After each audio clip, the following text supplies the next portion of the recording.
que na pandemia, em alguma medida, todos nós entramos numa crise com a relação, né? Ou pelo menos numa reflexão profunda. Seja porque nós estamos numa relação, seja porque nós não temos uma relação no momento. Então é um momento onde, entre aspas, fomos obrigados a olhar para isso, né? Trabalhando em casa, marido e mulher, crianças. É muito difícil que uma família não tenha passado uma grande crise nessa pandemia, mas que pode também ter sido muito enriquecedora, né? Depende do que a gente conseguiu fazer com isso. Eu acho que uma das coisas importantes é a gente perceber que realmente o casamento não são só duas pessoas, né? Mas que pensando numa relação mais tradicional, né? Que é o marido, a esposa e um terceiro elemento, que é o casamento. Enquanto ele faz por si, a mulher faz por ela e ambos fazem pelo casamento. Então eu acho que quando a gente redimensiona isso para 3 elementos, a gente redimensiona as expectativas também. Porque às vezes a relação baseada em 2, um espera muito do outro. Eu espero que tu faça por mim, tu espera que eu faça por ti. Quando tem um terceiro, esse terceiro também quer se desenvolver. E aí precisa da energia do casal para isso, né? Esse terceiro elemento, que é o casamento, ele se torna um ser vivo. E ele vai passar por crises, como nós passamos, ele vai passar por demandas, ele vai ter suas carências, vai ter seus pontos fortes. E a gente vai precisar olhar para ele querendo, em primeiro lugar, saber se eu quero que isso faça parte da minha vida. Eu quero estar casado? Eu gosto de estar casado?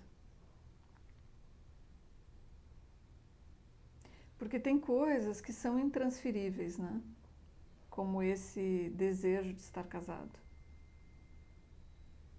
Se tu não estás com esse desejo, porque o casamento sendo um ser, tu precisa investir nele, né? Como, sei lá, de uma forma mais prática, a gente poderia ver como investe num filho, né? Existe alguém ali que precisa realmente do teu olhar, que vai fazer crise, mas não para que ele acabe, né? Vai fazer crise porque ele está se desenvolvendo.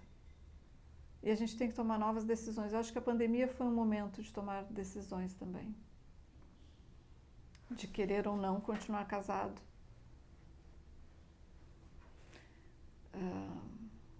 Aqueles que tinham suas rotas de fuga mais claras, né? Sei lá, beber com os amigos, ter um amante ou uma amante. Isso escasseou muito no início da pandemia. E depois o ser humano sempre muito criativo, né? Ele também deu um outro jeito nisso, né? Hoje as pessoas às vezes têm uns relacionamentos conjugais, virtuais, né? Como às vezes uma fantasia que alimenta o próprio casamento, mas que não tem um encontro, né? Então acho que muitas coisas aconteceram ao longo da pandemia. Muitas coisas mesmo, sabe? E eu acho que para quem pôde olhar para o seu relacionamento, para quem pôde dialogar, ter troca, os relacionamentos se transformaram, alguns para melhor, mas a gente está vendo um monte de separações também, né? Porque é muito difícil nessa intensidade, nessa overdose de convivência, que as coisas que estivessem latentes não passassem a ser evidentes. E com a evidência delas, nós precisamos ter uma atitude, né? E às vezes é essa, de crescer, de passar para a nova fase. E às vezes é de perceber que a relação se esgotou. E tem algumas pessoas que estão resgatando antigos relacionamentos também, né? Porque se viram sozinhos ou porque se viram reflexivos e pensaram, bom, o que é realmente essencial na minha vida? Ah, é essencial essa relação que eu estava perdendo. E como que eu faço para retomar isso, né? Então eu acho que individualmente também a gente se desenvolveu para desenvolver as relações, né? Quando um se desenvolve e o outro não,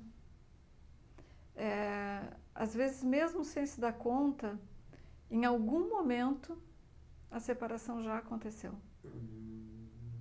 né?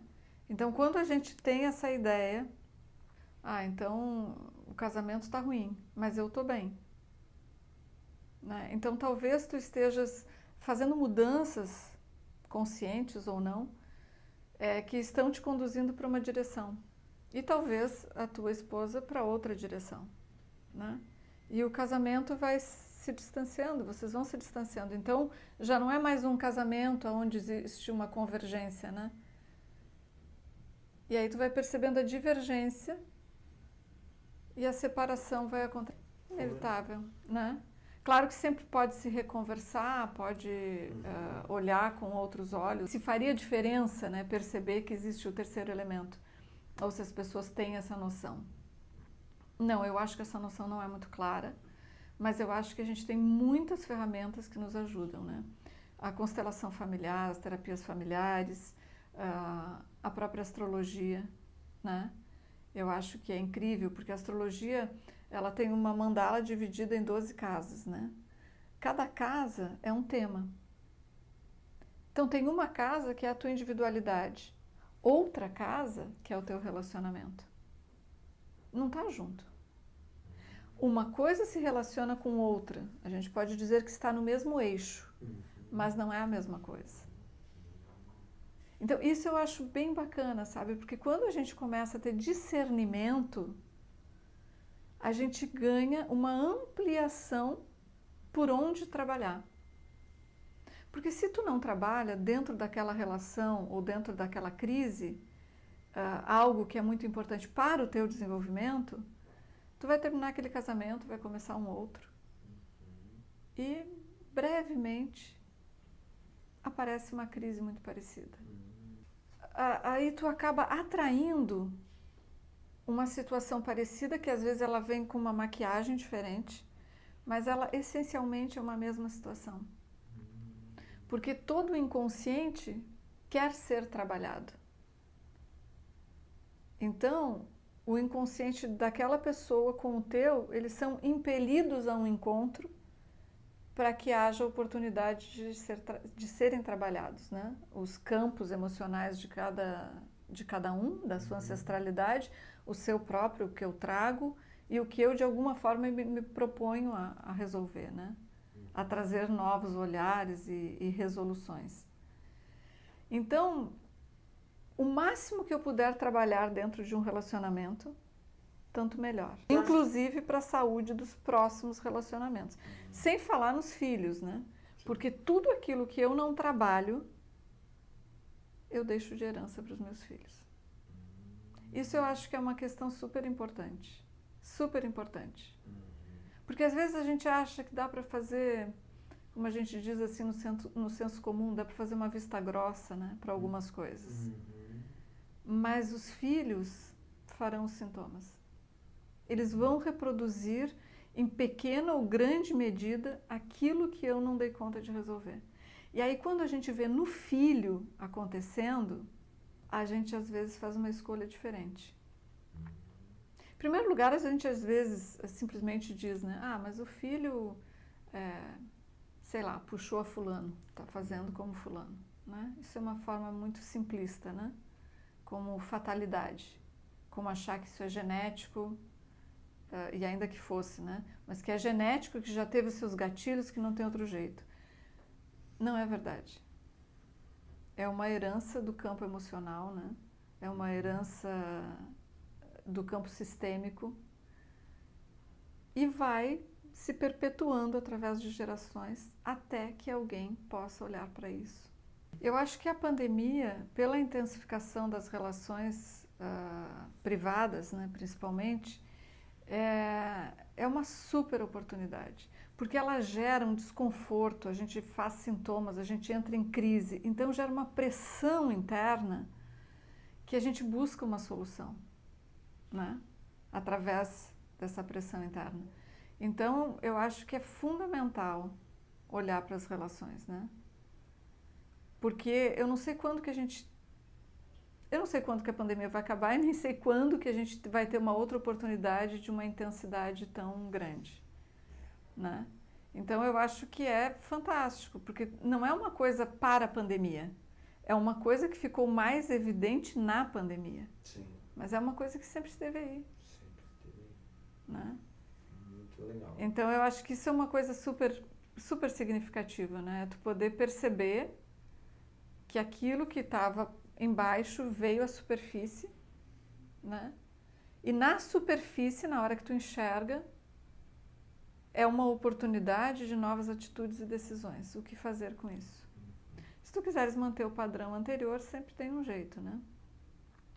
Mas eu acho que se for possível olhar para isso, né, de uma forma séria, com mais consciência, e sentir mesmo vontade de amadurecer, a pandemia, nesse aspecto, é um presente. Eu acho que tem uma coisa, claro que a gente não despreza em nenhum momento, que é a crise daqueles que não puderam trabalhar, né? As ausências, as mortes. Então, isso é uma outra questão ainda. Mas para quem pôde estar recursado materialmente, né? Não precisou ficar focado tremendamente nisso, e pôde, então, ter um espaço na alma para também olhar as relações, eu acho que foi riquíssimo.